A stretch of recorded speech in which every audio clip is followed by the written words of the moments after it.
Hello friends, मैं हूं नेहा और आपका मेरे चैनल पे स्वागत है। फ्रेंड्स, आज मैं आपको बताऊंगी कि बहुत ही आसान तरीके से आप मक्के की रोटी कैसे बना सकते हैं। मक्के की रोटी हो या बाजरे की रोटी हो, ये खाने में तो बहुत अच्छी लगती है, लेकिन इसकी मेन प्रॉब्लम ये होती है कि ये सबसे बनती नहीं है। गेहूं की रोटी तो हम बहुत अच्छे से बना लेते हैं, लेकिन जब बात मक्के की आती है या बाजरे की आती है तो मेरे हाथ पीछे हट जाते हैं, क्योंकि ये रोटियां बनती ही नहीं हैं, बेलने से टूट जाती हैं या उठाने से टूट जाती हैं। तो इसलिए हम इनको बनाने से थोड़ा पीछे हटते हैं। लेकिन अगर आज का वीडियो आप पूरा देख लेंगे तो आप एक बार नहीं, अगर आपने एक बार वीडियो देखने के बाद अगर ये रेसिपी आपने ट्राई करी तो आप बार बार यही टिप या रेसिपी आप ट्राई करेंगे। तो चलिए हम बताते हैं कि बहुत आसान तरीके से आप मक्के की रोटी या बाजरे की रोटी कैसे बना सकते हैं। गेहूं के आटे में जो ग्लूटेन होता है, इसी की वजह से ये एक बाइंडिंग प्रोटीन होता है, जिसकी वजह से गेहूं का आटा बहुत अच्छे से जल्दी बाइंड भी हो जाता है और बहुत ही सॉफ्ट रोटियां, मुलायम रोटियां बना लेते हैं। लेकिन जो मोटे अनाज होते हैं, जैसे मक्का हो गया, बाजरा हो गया, ये अनाज ऐसे होते हैं कि इसमें ग्लूटेन नहीं होता है, ये ग्लूटेन फ्री अनाज होते हैं। तो इसलिए हम इनकी रोटियां बहुत अच्छे तरीके से नहीं बना पाते। तो आज का वीडियो देखने के बाद आपकी ये प्रॉब्लम भी सॉल्व हो जाएगी। तो चलिए शुरू करते हैं अपनी रेसिपी। तो इसके लिए एक हम बर्तन लेंगे और बर्तन में हम पानी डालेंगे। आप इस चीज़ का ध्यान रखिएगा कि आपको जितना आटा लेना है, अगर आप 2 कटोरी आटा ले रहे हैं तो आप उसमें 1 कटोरी पानी मिलाइएगा, और अगर 1 कटोरी पानी है तो 2 कटोरी आटा, मतलब जितना आप आटा ले रहे हैं उसका आधी क्वांटिटी में आपको पानी ऐड करना है। और पानी जब पूरी तरीके से गर्म हो जाए, अच्छे से गर्म हो जाए, तब हम गैस को ऑफ करके उसमें हम आटा मिक्स कर देंगे। आटा अच्छे से मिक्स कर देंगे। अभी ये पानी गर्म होगा तो इसलिए हम इसमें हाथ नहीं डालेंगे, चम्मच की हेल्प से हम इसको मिक्स कर लेंगे। और बस ऐसे ही हल्का सा मिक्स करने के बाद हम इसको ढक के रख देंगे 15 से 20 मिनट के लिए, जिससे ये आटा जो है वो सॉफ्ट पड़ जाए और जितना भी पानी है ये सोख कर ले। तो हम इसको कम से कम 15 से 20 मिनट के लिए ऐसे ही ढक के रख देंगे। और जब 15 से 20 मिनट के बाद आप देखेंगे तो ये हल्का सा ठंडा भी हो चुका होगा, और उसके बाद आप किसी बड़े बर्तन में या फ्लैट बर्तन में आप इसको पलट लेंगे। तो इस तरीके से देखिए हमने पलट लिया है। और अब हम जितना ज़्यादा इसको हम मिक्स करेंगे, मैश करेंगे, उतनी ही सॉफ्ट रोटियाँ इसकी बनेंगी। हम कम से कम इसको 5 से 7 मिनट तक हम ऐसे ही इसको हम मसलेंगे।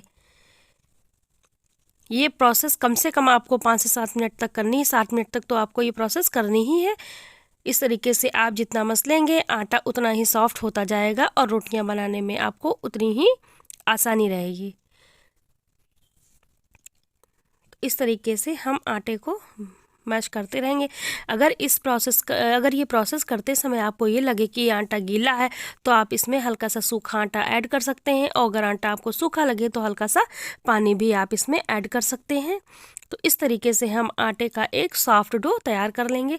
तो ये देखिए मेरा सॉफ्ट डो तैयार है। इसमें हम थोड़ा सा ऊपर हम इसमें देसी घी लगा देंगे, जिससे ये सूखे ना और ये सॉफ्ट भी रहे।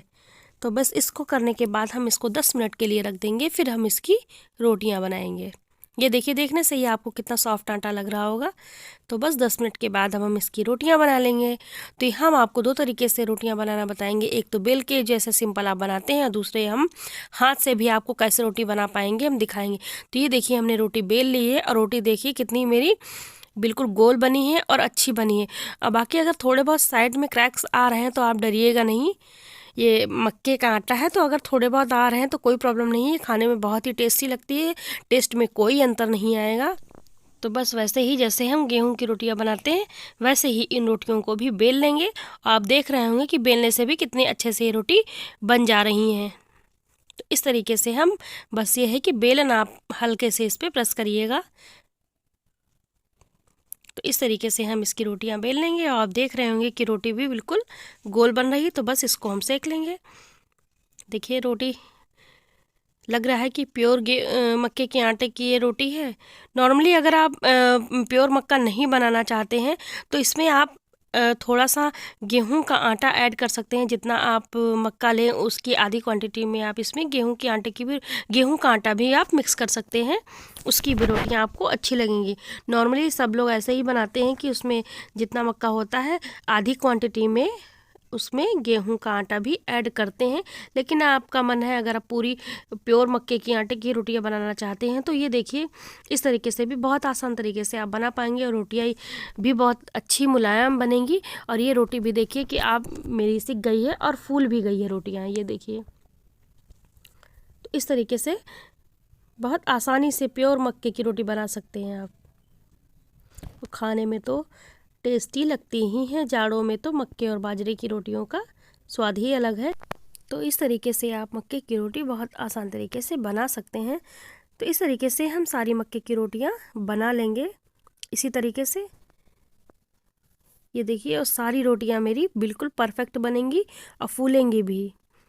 आपको हल्के से ऊपर क्रैक्स दिख रहे होंगे, लेकिन कोई टेंशन लेने की ज़रूरत नहीं। ये रोटी बीच से फटेगी नहीं और फूल भी रही है। आप ये भी देख रहे होंगे कि ये रोटी अच्छे से फूल भी रही है। तो इसी तरीके से हम आपको बताएंगे कि अब आप हाथ से कैसे रोटी बना पाएंगे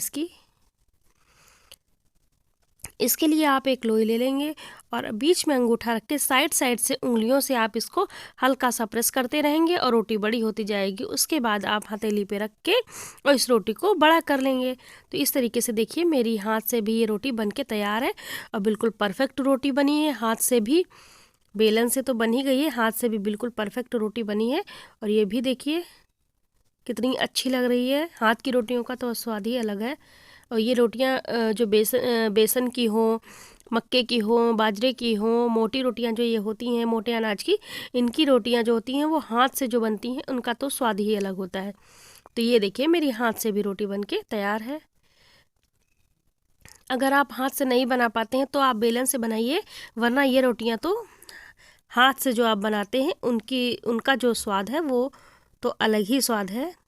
तो ये देखिए हमने जो बेलन से बनाई है वो भी कितनी सॉफ्ट है। और ये देखिए हम मोड़ रहे हैं तो ये कहीं से भी टूट नहीं रही है, वरना जो मोटा अनाज होता है उसकी रोटियां जो होती हैं जहाँ पर से आप मोड़ेंगे वहीं पर से वो टूट जाती हैं। लेकिन ये कहीं पर से भी टूट नहीं रही है, इतनी सॉफ्ट रोटी बनी है। तो अगर आप एक बार ये रोटी जो बनाएंगे तो आप यकीन मानिए बार बार यही ट्रिक फॉलो करेंगे। ये देखिए रोटी कितनी सॉफ्ट बनी है। तो इस तरीके से इन सारी ट्रिक्स को फॉलो करते हुए आप भी ये रोटियां बनाइए और इन्जॉय करिए। और जो मोटा अनाज होता है मक्के का हो या बाजरे का हो, तो ये रोटियां जो होती हैं ये पेट के लिए भी बहुत अच्छी होती हैं। जिनको डाइजेशन की प्रॉब्लम होती है उनके तो लिए ये रोटियां बहुत ही अच्छी होती हैं, क्योंकि इन रोटियों में भरपूर मात्रा में फाइबर होता है। जो फाइबर होता है वो हमारे डाइजेशन के लिए या हमारे पेट के लिए बहुत ही अच्छा होता है। तो इनके लिए तो ये रोटियाँ बहुत ही अच्छी होती हैं, जो डाइजेशन में भी हेल्प करती हैं। तो इसलिए हमें मोटे अनाज की रोटियां तो ज़रूर खानी चाहिए और जाड़ों में तो इन रोटियों का स्वाद ही अलग है। अगर आपको आज की मेरी रेसिपी अच्छी लगी हो तो वीडियो को लाइक ज़रूर करिएगा और चैनल को सब्सक्राइब ज़रूर कर लीजिएगा। Thank you, bye bye.